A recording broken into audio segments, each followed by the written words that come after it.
আসসালামু আলাইকুম। আজ আপনাদের সাথে খুব সুন্দর একটি সূর্যমুখী ফুলের এমব্রয়ডারি শেয়ার করব। চলুন তাহলে সেলাইটি দেখা যাক। এখানে আমি সেলাইটি করার জন্য ডিএমসি সুতা নিয়েছি। 2 গুণ করে সুতাটি ছিল হলুদ কালার।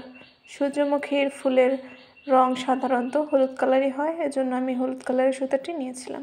ফুলের সবগুলা পাপড়িতেই আমি এইভাবে সেলাইটি করে নিব। অনেকেই আমার কাছে জানতে চান যে হেয়ার ক্লিপে কোন ধরনের কাপড় ব্যবহার করতে হয়। হেয়ার ক্লিপে আপনি যে কোনো ধরনের কাপড় ব্যবহারই করতে পারবেন।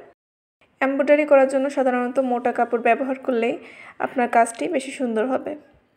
এজন্য চেষ্টা করবেন মোটা কাপড় ব্যবহার করার। এবার আমি ফুলগুলোর মাঝে খয়েরি কালারের ডিএমসি সুতা দিয়ে ফ্রেঞ্চ নট দিয়ে দিব।